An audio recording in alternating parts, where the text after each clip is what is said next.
Welcome back to Wholistic Hearts. I am your host, Kristen Chadwick. Today we are on week 2 of talking about wellness. Last week we talked about movement, and this week we're going to really hone in on our bodies and eating and how we listen to our bodies. And we have the special privilege to hear from one of my good friends and a coach of mine as well, and a fellow podcaster, Dr. Stephanie Poe. She is a doctor of immunology, and she has helped thousands of women be empowered to really take care of themselves emotionally, physically, and spiritually, really by teaching them to listen and understand our bodies. So, and that is me included. She has been a gift in my life. She has a beautiful podcast, Dr. Stephanie Poe, where she shares some of her story, and she's going to continue to do that. And so I encourage you to go check out her show as well. And she is going to be taking over Wholistic Hearts today to share her journey, her story, and amazing, amazing tools to help empower us to heal that brain-body mindfulness connection in our eating through something called intuitive eating. So without further ado, here we go. Hey everyone. So when Kristen asked me to do an episode takeover on Wholistic Hearts, it was just an immediate full body yes.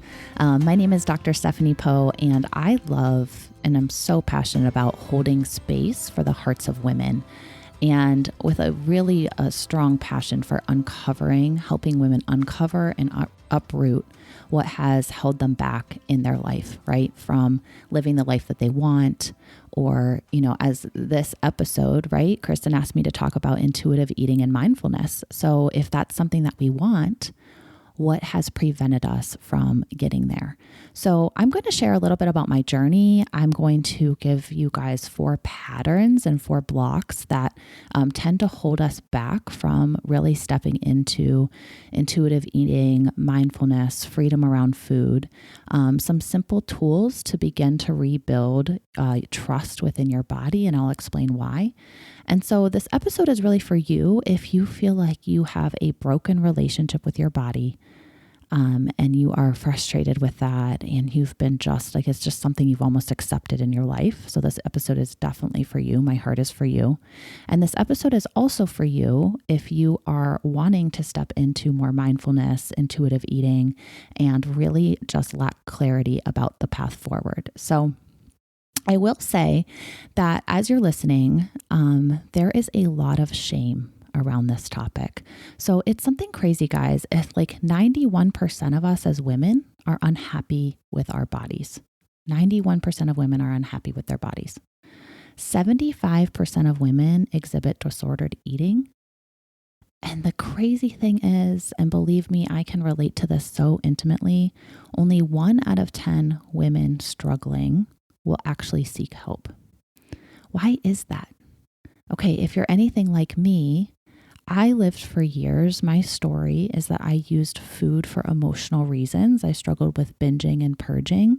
And then in between episodes of binging and purging, there was a just massive amount of calorie restriction, over exercising, counting calories on scraps of paper, just like obsessively, okay? As if those numbers could give me worth, as if having control over that area of my life I just was struggling. That was about 4 years of my life that I was living with just all over body dysmorphia, disordered eating. And the last time I ever binged and purged was in 2010. And I've had, I would say honestly, complete freedom since about 2012 when it comes to my body dysmorphia, body image. And if you're interested in hearing more of my story, I also have a podcast called the Dr. Stephanie Poe Show.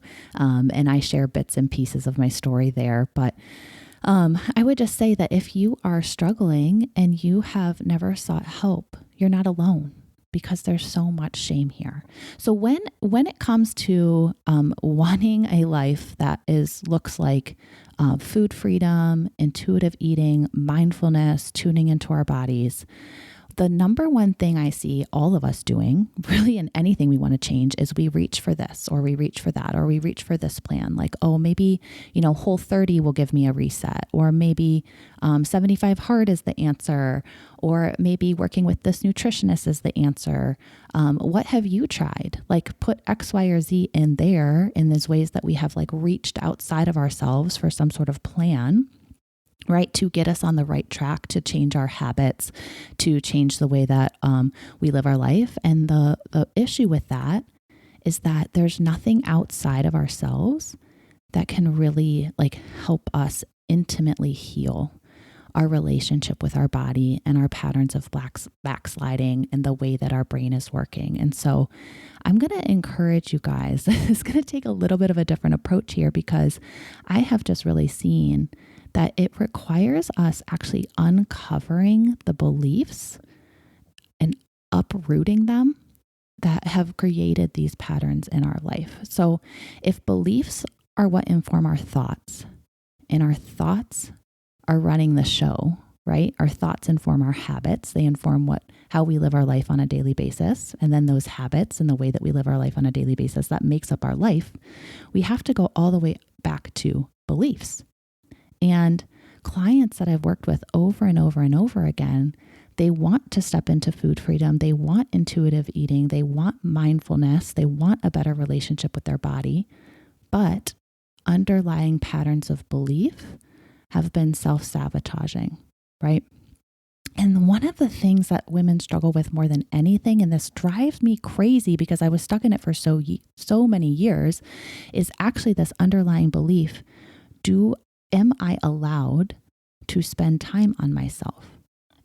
Am I allowed to matter, right? Because oftentimes our whole life, we're like kind of set up in this just like life circumstances or religious beliefs or communities in which we just see women serving everyone else all the time, and that it would be sinful or selfish to spend time on ourselves. So I'm just like throwing that one belief out there. If you can relate, right? Like just like me, I just want you to notice that. So there's a ton of shame around this topic. I would encourage you to just kind of slow down. I mean, you can still listen to this on 2X. I listen to every podcast on 2X, right? To like get it in.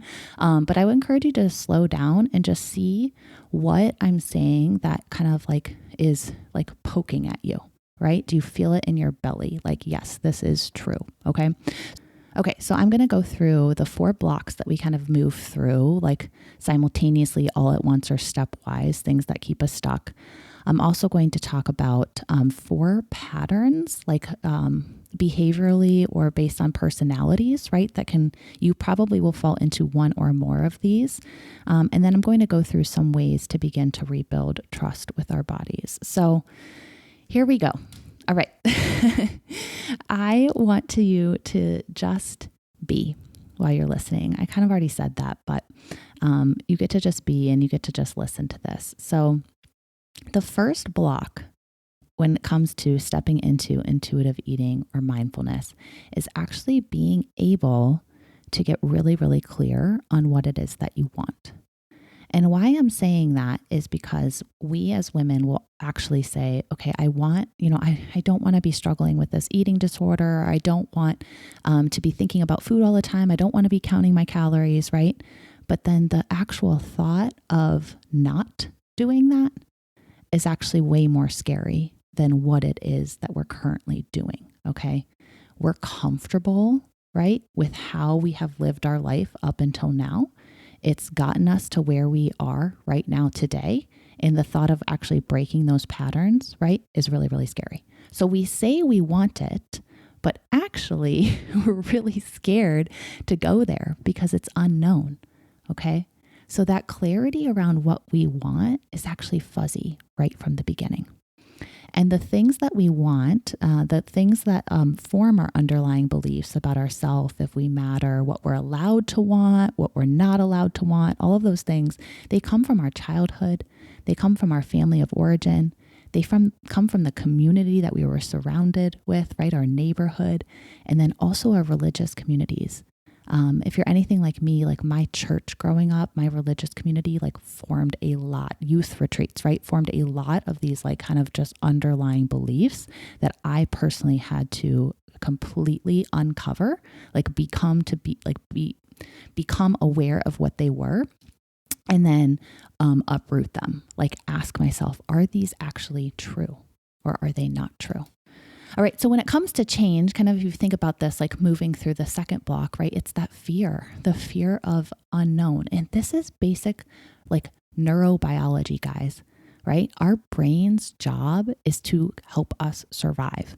So the way that we have survived up until now is these patterns, right? Of the way our thoughts spinning around food, lack of mindfulness, right? Like constantly thinking about that. And so our brain absolutely, like if we start to think, okay, maybe if I try this or try this or try this, maybe that will be the answer, which is why when we try to reach out like something other than ourselves, we end up like trying things often for like a month, maybe 2 months. And then it's like, oh, nope. Because our brain is like, no, don't go there. Don't actually heal, because we don't know what's on the other side of that. And we've survived up until now with these patterns. So just stay comfortable. Mel Robbins on her podcast just a couple of weeks ago literally said, comfortable doesn't mean we like it. Comfortable means we're used to it.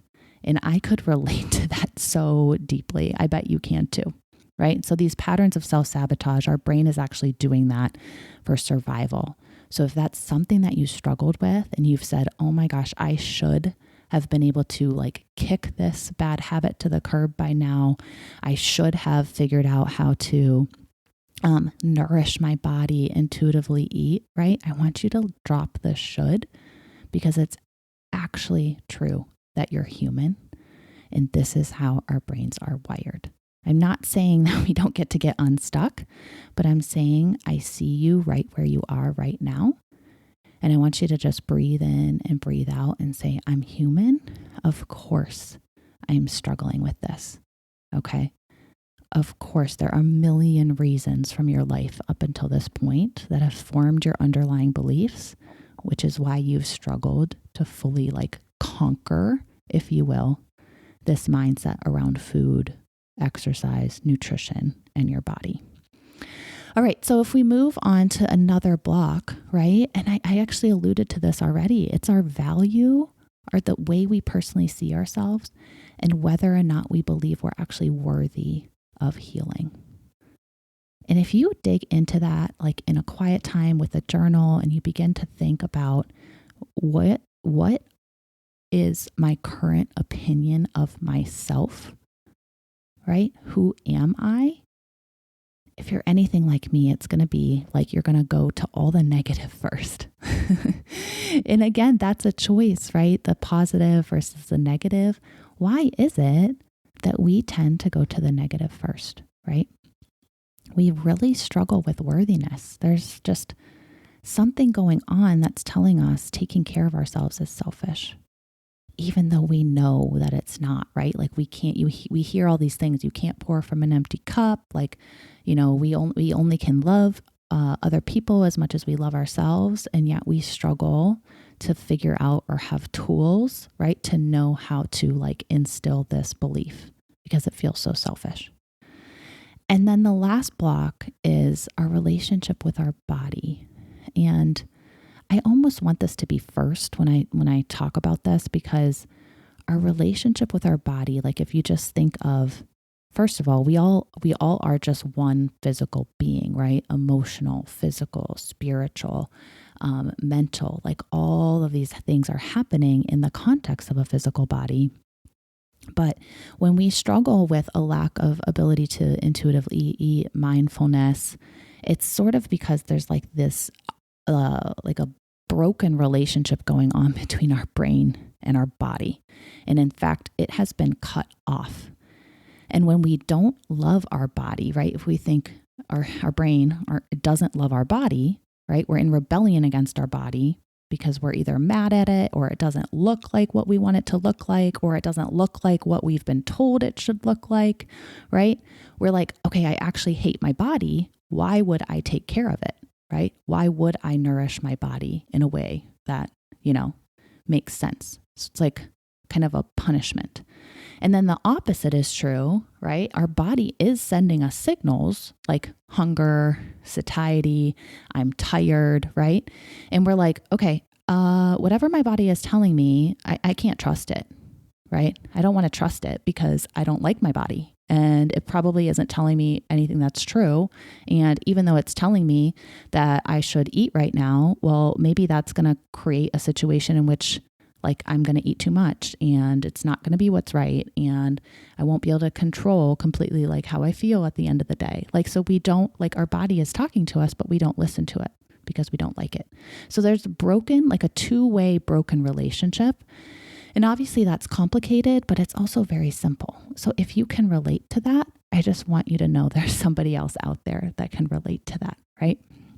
And this, instead of like reaching for something that's going to fix our relationship with our body, we actually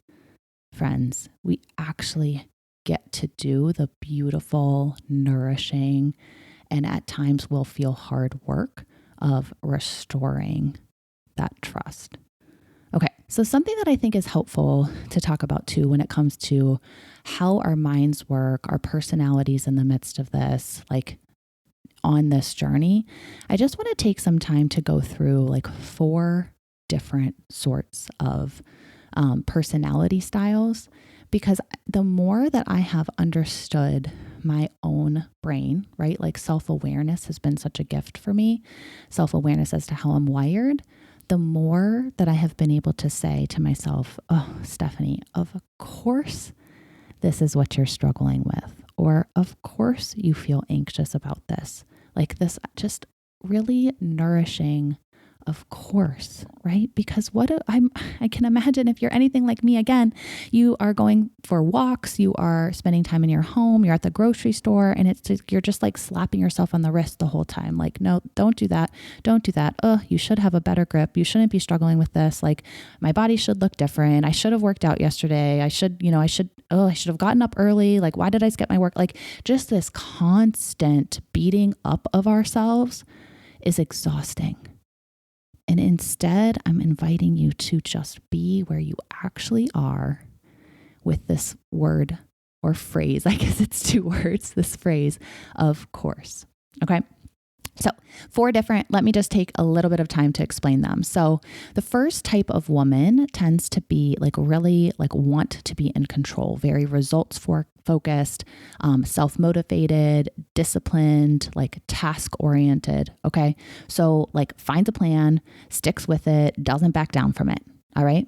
And the negative drawback to this is there's just a lot of impatience. Like you're not patient with yourself as you're changing because you're like, I'm doing all the things, like this should be working. Okay. And so you got yourself like super tightly wound. All right. The second type tends to be more like in their heads. Okay. Objective, gathering data, very concerned with accuracy. Right? So if this is more where you fall in terms of a personality, when it comes to taking steps to heal your relationship with your body, right?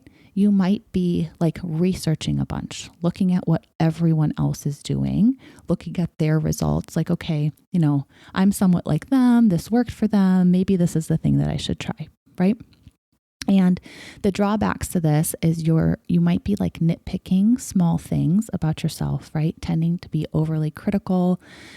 You might be more stingy with your time or your financial resources, right? You're like not willing to invest in like a program or a coach, right? That you think might really be able to help you because it's like you need all the evidence up front before you're going to step into anything. And so you might be struggling with like analysis paralysis and you haven't been able to really take steps forward. All right. So whereas one person is like controlling, doing all the things and like still focused, still frustrated with like the progress because it's not fast enough for them. This person is like not actually stepping into anything, right? They need proof first. All right. So then the last 2, and I can relate more. I will just be honest. I can relate more to these last 2. I relate to all of them in some ways. You might feel the same way, but these last 2. So This next type of woman or man, right, is super high energy. Like people love being around them. They initiate relationships. They move towards people. They motivate others, right? And they're also super competitive. And this type of person is the type of person like me. I'm giving you guys some insight, right? We like bounce from like one, like, oh my gosh, I think this is going to work. This is going to be the thing, right? Like we buy the cookbook, we join the gym, we try the next plan, but like we're not finishing any of it. Okay. Because we kind of like, we live for the excitement. We live for the next thing. And it's this constant like, oh my gosh, I think that thing is going to fix me. So I'm going to invest in that thing. I'm going to be excited about that thing. I'm actually going to like enroll all of my friends in that thing. Like I'll never forget, there's this cookbook called like Cook Once, Eat All Week. Guys, it's an amazing cookbook. And I literally like bought it. I like did it for like 3 weeks. And by this time, like all of my friends had bought the cookbook because I was talking about it all the time. And then what did I do? It was like 5 weeks and I was done. Like I haven't opened it since. Okay. So again, this miraculous thing that's going to fix our life, and then we just drop it. All right. So the negative drawbacks to this is we tend to be aimless. We lack conviction, right? We lack follow through. So we're inconsistent. And it also is manipulative. And that's tough to swallow, right? But there's this like, we're manipulating ourselves into thinking, okay, this thing's going to be the answer. And we're telling everyone about it. But we really super lack follow through. So if you can relate to this, how frustrating is this pattern? Because it's like, okay, that didn't work, that didn't work, that didn't work, that didn't work. But then we know in the back of our heads, hey, we didn't actually try that long enough to know whether or not it really worked or not. Okay. Like, oh, crazy. So frustrating. All right. And then the last type of woman, and I can relate to this too, tends to very much be motivated to support other people. Okay. So they're very dedicated to others, right? A great mom, really good listener, great partner. They're dependable, but they really, really, really struggle to support themselves. Okay. So they deny themselves of tools they might need, support they might need. They don't want to spend money on themselves, right? They also struggle to say no, right? They live out of obligation to what other people expect them to do all the time, meaning they're very easily influenced by the opinions of others and what others tell them. Oh my gosh, these are your gifts. I see these gifts in you. You should go do this. And they're just like, okay, absolutely. Like I want to keep you happy. I want to support you. So I'm going to go do that. And so they tend to overcommit to things. And this mindset, I feel like it's really common because almost from a society perspective, like how we were raised, like this role of a woman as a helper or supporter is actually a really beautiful thing, but it's been misconstrued to the point of like, we ourselves are lost in this process of supporting everyone else. So where does this leave you when it comes to sitting with yourself, developing mindfulness, tuning into your body, if every day when you wake up, you feel guilty spending any time doing that, and you feel like your role and where your value and your worth comes is in the way that you support others? It actually means you're getting lost in the process. So somehow this type of woman, we have to find a way to bring ourselves back in and find some sort of balance, right? So I hope that is helpful. Just kind of write down like which of those four, right? Controlling, analyzing, promoting, right? The promoting type or supporting you can relate with the most. Because again, of course you're struggling with whatever you're struggling with, and you are not alone. And having clarity around our patterns, it's like, okay, yep, that's me. All right. How do I move forward? So, what is possible, right? What is possible in our lives when we actually take the time to uncover the beliefs that have kept us stuck, our beliefs about our body, our beliefs about food and its role and how it should be used, and our beliefs about exercise and moving our body, right? I would encourage you to take some time to just journal, like, what are your thoughts about your body? Describe your current relationship with your body. describe your current relationship with food, describe your current relationship with exercise, right? And I tend to be like promoting, right? I'm like, oh my gosh, this is such a great idea. But then like actually making the time to do it, I promise that it will be a gift to you. All right. And if you need some helpful prompts, right, to describe your current relationship with food, your body, or exercise, if you just take like 10 minutes, like set a timer in those 3 categories, write just the first 5 to 6 words that come to mind when you think about food, when you think about your body, or when you think about exercise. And do not overthink those words. Just let them flow. It's also hard, right? Because we tend to like, oh my gosh, like, okay, this word is coming to mind, but should it, right? Shouldn't a different word be coming to mind? I know I shouldn't be thinking this way. Stop it. We have to start from where we actually are, okay? My story, it took me like years to even admit that I was struggling. When I was struggling with bulimia, nobody knew, okay? I don't even think I knew. I would have a binge purge cycle, like it felt like it was happening to me, right? If you're using food to numb, like you're using food for emotional reasons or you're using it to numb, just nod, like wherever you're listening to this, if you feel like it's almost like it's just happening to you and you can't grasp why it's happening.